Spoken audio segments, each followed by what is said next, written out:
महादेव अभिनंदन स्वीकार करें। आज का हमारा नावाण मंत्र की इस वीडियो में जो मुख्य टॉपिक रहेगा जप, समर्पण और एक तरह से समर्पण मतलब समापन।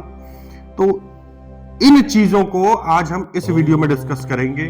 जप प्रारंभ, किस तरह से समर्पण और इसके अलावा आपकी साधना का समापन। तो चलिए बिना विलंब के वीडियो की शुरुआत करते हैं और जानते हैं नावाण मंत्र की अद्भुत यात्रा के बारे में।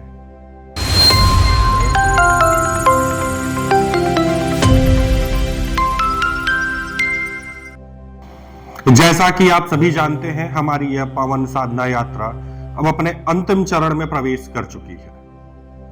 अब तक हमने विनियोग, न्यास, ध्यान, माता का पूजन, इसके द्वारा स्वयं को साधना के योग्य बनाना, ये सारी चीजें जाना। अब समय है उस क्षण का जहां साधक और देवी के बीच कोई दूरी नहीं रह जाती है। अब केवल जप है और पूर्ण समर्पण। नावाण मंत्र केवल शब्दों का समूह नहीं है, ये स्वयं मां दुर्गा का हृदय स्वरूप है। ओम ऐं ह्रीं क्लीं चामुंडाय विच्चय, इस मंत्र का जप साधक के भीतर छिपी हुई शक्ति को जागृत करता है। ये भय को नष्ट करता है, बाधाओं को काटता है और जीवन को धर्म, शक्ति, शांति से भर देता है। सबसे पहले बात करते हैं कि जप की संख्या 108 ही क्यों होती है। 108 पूर्णता का प्रतीक है, जो हम पिछले वीडियो में डिस्कस कर चुके हैं। जप करते समय गति नहीं, भावना महत्वपूर्ण होनी चाहिए। स्वर स्पष्ट हो, मन एकाग्र हो और हृदय में केवल मां का स्मरण ही रहे। अब हम माला को फेरते हैं तो हर एक मन का समर्पण बन जाए, इस तरह से मंत्र जाप करना चाहिए। यदि हमारा मन भटके तो उसे प्रेम से वापस मां के चरणों में ले आइए। कहने का सेंस एक है कि हर एक मन के पे अपना ध्यान केंद्रित करिए। मान लीजिए आप जप रहे हैं, 4, 5, 10 मन के जपने के बाद मन कहीं भटका, आपको प्रतीत हुआ कि अच्छा मन भटक गया मेरा, तो वापस जो है हर एक माला को माता के चरणों में समर्पित करते हुए फिर से जप का प्रारंभ करिए। फिर मन भटके तो फिर से यही प्रक्रिया शुरू करिए। 1 दिन, 2 दिन, 3 दिन, 10 दिन, इससे ज्यादा मन में ताकत नहीं है कि वो भटकता रहेगा। जप पूर्ण होने पर साधक के भीतर एक गहरी शांति उतरती है। अगर आप इस तरह से एकाग्र होकर मां के चरणों में समर्पित करते हुए हर मंत्र का जप करेंगे, बहुत अद्भुत शांति का अनुभव होगा। ये अद्भुत शांति ही साधना का पहला फल है। अब आता है जप समर्पण, क्योंकि बिना समर्पण के जप अधूरा रहता है। साधक जप का फल अपने लिए नहीं रखता, वह उसे देवी को अर्पित कर देता है। अब इसी भाव के साथ में मैं जो श्लोक बता रहा हूं उसको उच्चारित करें। गुह्या तिगुहा गोपत्रे तुम गृहाणास्म कृतम जपम सिद्धि भरवतु मे देवी त्वा त्वा प्रसादान महेश्वरी। एक बार फिर से सुनिए। चलिए अपने सीधे हाथ में जल लेकर मेरे साथ श्लोक का उच्चारण करिए। गुह्या तिगुहा गोपत्रे त्वम गृहाणास्म कृतम जपम सिद्धिर भरवतु मे देवी त्वा त्वा प्रसादान महेश्वरी। बोलकर जल को अर्पित कर दीजिए।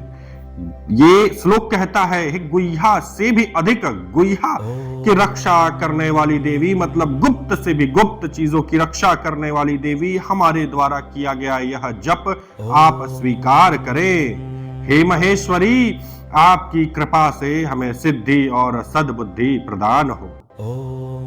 इस क्षण कल्पना करिए, आपका जप देवी के चरणों में पहुंच चुका है और मां भवानी प्रसन्न है और उनका आशीर्वाद आपके जीवन में उतर रहा है, क्योंकि सब कुछ भावनाओं का खेल है।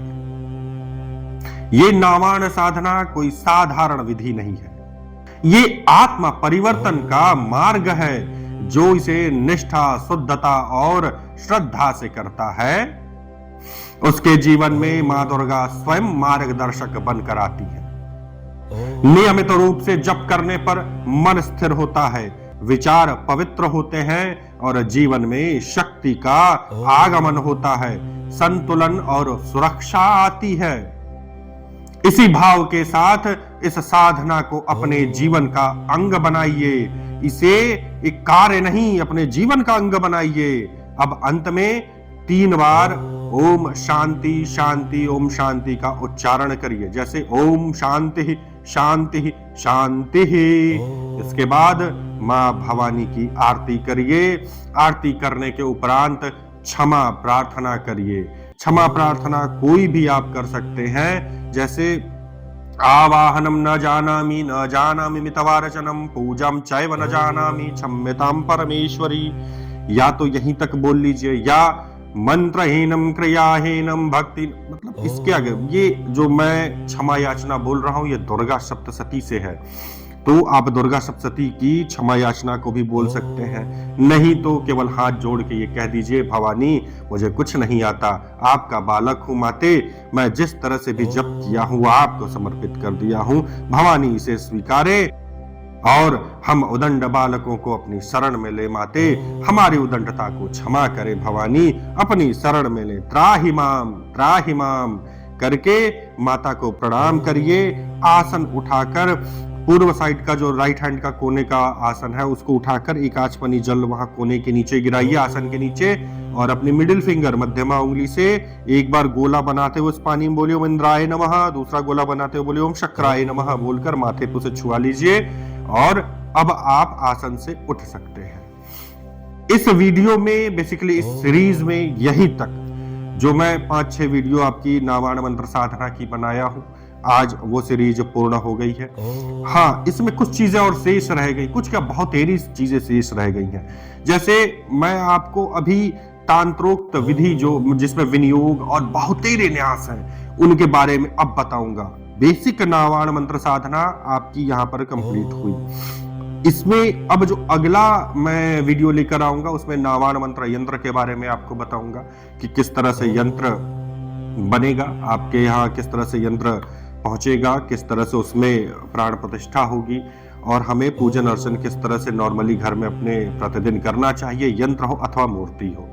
इसके अलावा फिर कोशिश मेरी ये रहेगी कि आपको जो तांत्रोक्त विधि है जिसमें विनियोग थोड़ा अलग हो जाता है, भीमा शाकंभरी भी उसमें जुड़ जाती है और भी बहुत सारी चीजें अलग होती हैं, तो उनको मैं आपको बताऊं। जो बहुतेरे न्यास हैं, बहुत से न्यास हैं, कौन से न्यास कब करने चाहिए, किसको करने चाहिए, तो मैं उन सारे न्यासों को पहले बताऊंगा, फिर बताऊंगा कि किस न्यास को किसे करना चाहिए। तो बहुत सारी चीजें हैं, इसमें भी प्रयोग भी बाकी है। जब आप तांत्रोक्त विधि भी जान जाएंगे तो मैं इसमें आपको प्रयोग बताऊंगा। तो चलिए आज की वीडियो का यहीं समापन करते हैं, मिलते हैं अगली वीडियो में, तब तक के लिए महादेव।